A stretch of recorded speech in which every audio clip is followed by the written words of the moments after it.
Good morning বন্ধুরা, কেমন আছো সবাই? সবাইকে ওয়েলকাম জানিয়ে আজকের ব্লগটা শুরু করছি। সকাল সকাল মেয়ে রেডি হয়ে পড়েছে স্কুলে যাওয়ার জন্য। প্রত্যেক দিনের মতো আজকের দিনটাও শুরু করলাম। ওর পাপা ওকে আজকে স্কুলে দিয়ে আসছে। ব্যাগটা এত ভারী যে মেয়ে গাড়ি পর্যন্ত নিতেও কিন্তু পারে না। এখান থেকে আমি দিয়ে দিই হাতে করে, আর ওর পাপা স্কুল অবধি দিয়ে আসে। শুধু নিচতলা থেকে দোতলা পর্যন্ত ওকে একা বয়ে নিয়ে যেতে হয়, আর স্কুল থেকে বেরোলে আমি ধরে নিই। এই বয়সে বাচ্চাদের পিঠে কত বইয়ের বোঝা। আমাদের বেলায় কিন্তু এত বই ছিল না, হাতে গোনা কয়েকটা বই ছিল মাত্র। আমার মেয়ে বেরিয়ে গেল স্কুলে, আর তার সঙ্গে বাকি দুই মেয়ে ওরাও রেডি হয়ে গেল স্কুলে যাওয়ার জন্য। সকালবেলায় মেয়েগুলো স্কুলে চলে গেলে বাড়িটা কিন্তু একদম ফাঁকা হয়ে যায়।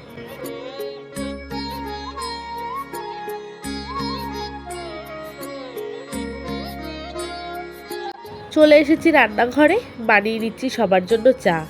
বাড়িতে রয়েছি আমি, দিদিভাই, দাদাভাই আর সানার পাপা। চা খেয়ে তারপর রান্নাবান্নায় হাত দেব। আজকে অবশ্য রান্নাবান্নার বেশি চাপ নেই। ব্যাস, চা বানানো কমপ্লিট। এবার কাপে কাপে সবার জন্য চা নিয়ে নেব। কড়া করে 1 কাপ চা খেয়ে দিনটা আজকে শুরু করব। সকালবেলায় দুধ চা খাওয়া জানি শরীরের পক্ষে ক্ষতিকর, কিন্তু মুখের স্বাদের জন্য খেতে বেশ ভালোই লাগে।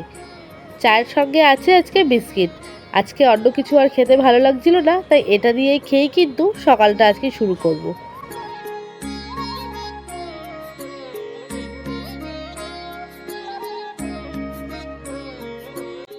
আর এই বিড়ালটা আমাদের ঘর থেকে যাতায়াত করে, প্রায় আমাদের এখন পোষ্য হয়ে গেছে বলতে পারো। সরি, গুড মর্নিং বলবো না, গুড আফটারনুন হয়ে গেছে। তো মেয়ের স্কুল ছুটি হয়ে গেছে, এই যে চলে এসেছি স্কুল থেকে। আর একটা চলে এসেছি স্কুলের পথেই যাওয়ার পরে এই পার্কটা। প্রত্যেকদিন না স্কুল থেকে যখন যাই দেখি, তো ওই জন্য আজকে ভাবলাম যে ওর পাপা যখন রয়েছে, রোজ তো টোটোওয়ালা এখানে দাঁড়ায় না, দাঁড়াও, ওর পাপা যখন রয়েছে ভাবলাম যাওয়ার সময় একটু ঘুরিয়ে নিয়ে যাই, তাই নিয়ে চলে এসেছি। ওই দেখো দৌড় লাগিয়ে চলে গেছে। তো চলো একটু পার্কে খেলে নিক, তারপর যাব বাড়ি। চলো সামনেটা তোমাদের দেখাই। উঠে পড়ো, আমি ধরবো, হাত ধরবো, দাঁড়াও, হাত ধরো, কাটো। দেখো হাঁটছে, ভয় লাগছে, ভয় লাগছে বাবা। ব্যাস, ওপরের দড়িটা ধরো। রোজ স্কুল থেকে না যখন বাড়ি যাই দেখি আশাই হয় না। আর ছুটি ছাটার দিনে আসবো, বাড়ি থেকে এই পার্কটা প্রচণ্ড দূরে, তো সেই জন্য ভাবলাম যে আজকে যখন এসছি এসে একটু ঘুরিয়ে নিয়ে যাই। আর দেখো এই পাশে ছোট্ট দুটো রাইড রয়েছে, আর এই পাশে দুটো বাচ্চা খেলা করছে। বিকেল টাইমে না এখানে আসাই যায় না, এতটা পরিমাণে ভিড় থাকে কি বলবো, আসাই যায় না। আর এটা একটা হচ্ছে পুরো বাগান, শিব মানে কি বলবো এটাকে, কি বলে, ফার্মের বাগান। আমরা ছোট থেকে এখানে মানে আসতাম। এইখানে ছট পুজোর সময় অনেক ভিড় হয়। আর এইখানেই না কোথাও একটা কুয়ো রয়েছে, যে কুয়োর মধ্যে যখন প্লেন তো কেউ দেখতে পায় না, কুকুর কিংবা ছাগল যখন যাতায়াত করে ওরা ঢুকে পড়ে। ছোট থেকেই আমি দেখেছি এটা। এখনও অনেক উন্নত করে দিয়েছে, এই যে এইসব ব্যারেক ফ্যারেক করে দিয়েছে। আগে এইসব কিচ্ছু ছিল না। এই সব আম গাছ দেখতে পাচ্ছ, এই আম গাছে না ছোটোবেলায় আসতাম আম কুড়োতে। ঝড় হলেই পরের দিনকে সকালবেলায় ভোরবেলা একদম অন্ধকার 5টার সময় চলে আসতাম এইখানে আম কুড়োতে। সত্যি মানে এই জায়গাটা এসে সেই ছোটোবেলাকার কথাগুলো মনে পড়ে গেল।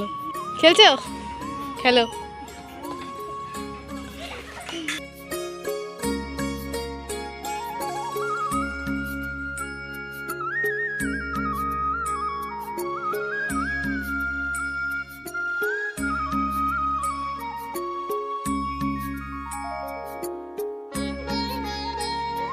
আবার দৌড় লাগালো ওইদিকে।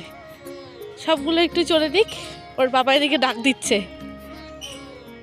চলে নাও, খেলবো, তুমি নিজের মতো করো।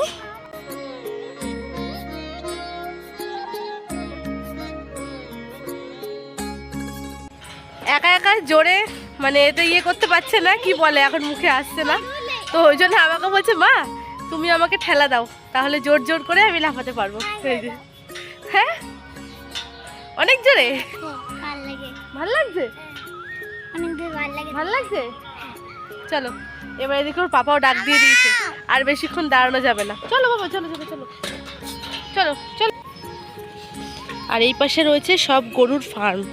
এখানে ভেতরে গরু মোষ অনেক ভ্যারাইটিস রয়েছে। গরুর দুধ যে আমরা হরিণঘাটা মিল্ক যে খাই, হরিণঘাটা চিকেন মিল্ক যেসব খাই না, সব এর ভেতরে রয়েছে ফার্ম। এটা পুরো ফার্মিং এরিয়া, সরকারি যে ফার্মগুলো হয় সেইগুলো। পুরো সোজা চলে গেলে ফার্ম, ভেতরে অনেক বিশাল বিশাল গরু রয়েছে, অনেক প্রজাতির গরু ভেতরে, অনেক মানে গরু থেকে গরুর দুধ, গরুর গোবর সার, এগুলো সব বিজনেস রয়েছে। সোজা চলে গেলে ছোটোবেলায় এইসব জায়গায় কত আসতাম, এখন আর বড় হয়ে গিয়ে আসাই হয় না। আর ওই যে শিব মন্দির ওখানে তৈরি হচ্ছে, শুধু ভোলে বাবার মন্দিরই তৈরি হচ্ছে, হয়ে গেলে তখন ইচ্ছা আছে আসা। চলে এসেছি গিফটের দোকানে। বিকেলবেলায় মেয়ের একটা ফ্রেন্ডের বার্থডে রয়েছে, সেইখানে যাব তার জন্যই গিফট কিনতে। মেয়ের জন্য কিন্তু প্রত্যেক সপ্তাহে কিংবা মাসেই বলতে পারো নেমন্তন্ন থাকে। তো ওর বাবা তো সব জায়গায় যায় না, সে আমাকে নিয়েই কিন্তু দৌড়াতে হয়। আমার ইচ্ছা না থাকলেও মেয়ের জন্য কিন্তু আমাকে যেতেই হয়। মা হয়ে তো ওর জন্য এটুকু আমাকে করতেই হবে। আর সব ছোট ছোট বাচ্চাদের বার্থডে তো কি গিফট দেব বুঝে উঠতে পারি না। এই ব্যাগটা বেশ পছন্দ হলো, তাই নিয়ে নিলাম। এরকম ব্যাগ কিন্তু আমার মেয়েরও আছে, খুব ইউজফুল।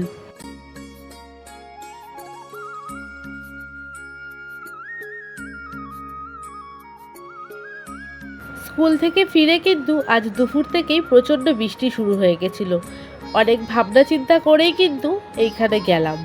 তাও একবার ভাবলাম যে প্রথমে যাব না, কিন্তু না যাওয়ার কথা বলতেই মেয়ে কিন্তু কান্নাকাটি শুরু করে দিল। ওর কথা মেনেই যেতে হলো। তো যাই হোক, চলে এসেছি এইখানে। এটা আমাদের বাড়ি থেকে জায়গাটা বেশি দূরে না, টোটো করে আমি আর মেয়ে কিন্তু চলে গেছি।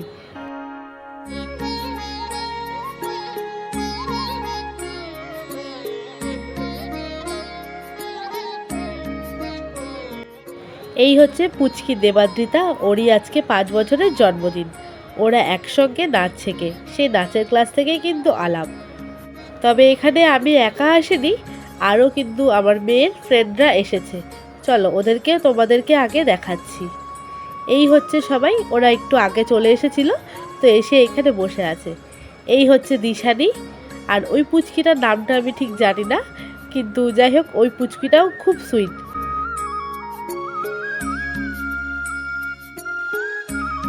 তো এসেই কিন্তু সন্ধেবেলা যেহেতু খাওয়া দাওয়ার পর্বটাও তো সারতে হবে, তো স্টলে ছিল কিন্তু ভেজ পকোড়া আর চিকেন পকোড়া। আমার মেয়ে ভেজ পকোড়া নামটা শুনেই আগে নাক শীতকালো। চিকেন পকোড়া খেয়ে চলে এসছে কিন্তু আইসক্রিম খাওয়ার জন্য। আর আইসক্রিম এমন একটা জিনিস যেটা প্রত্যেকটা বাচ্চারই কিন্তু পছন্দের। তো দেখো এখানে কিন্তু প্রত্যেকটা বাচ্চা লাইন দিয়ে হাত বাড়িয়ে দাঁড়িয়ে রয়েছে। যথারীতি আমার মেয়েও কিন্তু হাত বাড়িয়ে দাঁড়িয়ে রয়েছে যে কখন ওকে দেবে।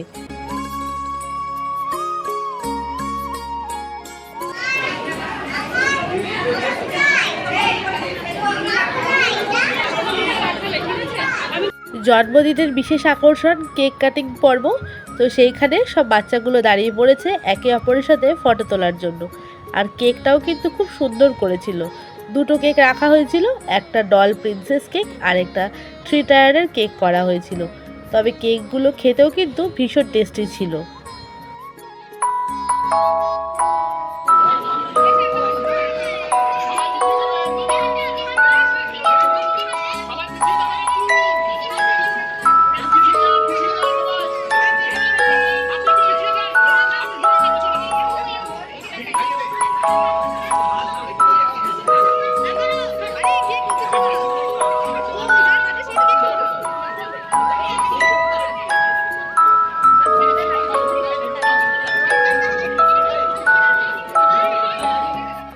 কেক কাটিং হওয়ার পরেই আমরা খাওয়া দাওয়া করতে চলে এসেছিলাম। রাত হয়ে যাচ্ছে, বাড়িও ফিরতে হবে। আর এই হচ্ছি আমি। সাজুগুজুটা তোমাদেরকে দেখানোই হয়নি, এতক্ষণ পরে কিন্তু দেখালাম। তো ওইদিকে বসেছে আমার আরও 2 বান্ধবী আর তাদের মেয়েরা। যেহেতু জায়গাটা অনেকটা বড় ছিল, সবাই কিন্তু বেশ ছড়িয়ে ছিটিয়ে বসতে পেরেছি।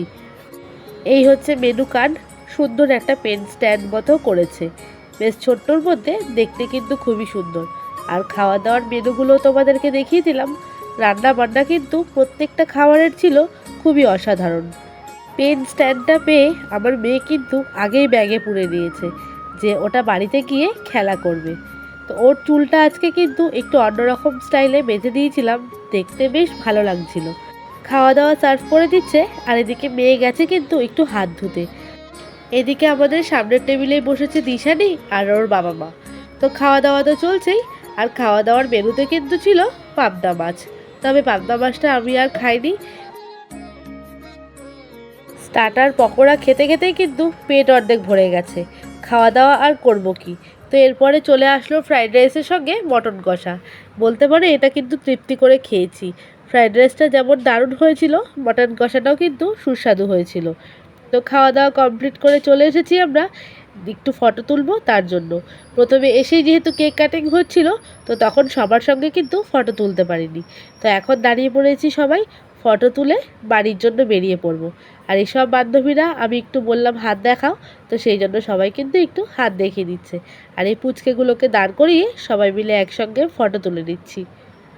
আর এই হচ্ছে আমাদের বার্থডে গার্লের মা। আজকে এত সুন্দর করে মেকআপ করে সেজেছে যে পুরো কিন্তু পাল্টে গেছে, একদমই চেনা যাচ্ছে না। প্রত্যেক দিন যখন আমাদের সাথে ক্লাসে যায় তখন যেহেতু সিম্পল থাকে, আর আজকে একটু মেকআপ করেছে, দেখতে কিন্তু খুবই সুন্দর লাগছে। তো খাওয়া দাওয়া সেরে বেরিয়ে পড়ছি বাড়ি আসার জন্য। সানার পাপা চলে এসেছে আমাদেরকে নেওয়ার জন্য। তো চলে এসেছি বাড়িতে, ওর পাপা গিয়ে ওখান থেকে নিয়ে এসছে। আমরা খাওয়া দাওয়া করে একটু বসেছিলাম। ওর বাবা তো যায়নি আজকে, যেহেতু সোমবার ছিল, তো সেই জন্য ওর বাবা আর যায়নি। ওর বাবারও ইনভিটেশন ছিল, তো সেই জন্য। তো যাই হোক বন্ধুরা, হ্যাঁ যাই। তো যাই হোক বন্ধুরা, তোমাদের আজকের ব্লগটা ছোট্ট ব্লগ, বেশি বড় না, কেমন লাগলো অবশ্যই জানিও। আর সত্যি কথা বলতে শাড়ি পরার তো খুব একটা অভ্যেস নেই, পরে যেন শরীর অস্বস্তি লাগছে। কতক্ষণে শাড়ি ঠাড়ি ছাড়বো সেই ইয়ে করছি। বিকেল থেকে প্রচুর বৃষ্টি হচ্ছিল, যাবো কি যাবো না সেই নিয়ে কনফিউশনে ছিলাম। তবুও ভাবলাম যে না, বলেছে যাওয়াটা উচিত, নেমন্তন্ন যখন করেছে তার সম্মানটা রাখা উচিত। তো সেই ভেবে চিন্তা ভাবনা করে ভারী শাড়ি আর পরতে পারলাম না, এই হালকা শাড়িটা পরেই বেরিয়ে পড়েছিলাম।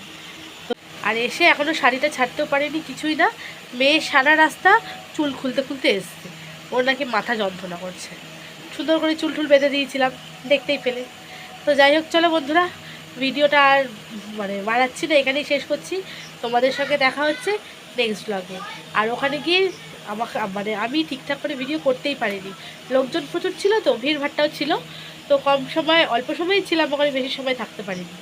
যেটুকু সময় ছিলাম সেটাই তোমাদের সঙ্গে শেয়ার করে নিলাম। তো চলো বন্ধুরা, ভিডিওটা এখানেই শেষ করছি। তোমাদের সঙ্গে দেখা হচ্ছে নেক্সট ব্লগে।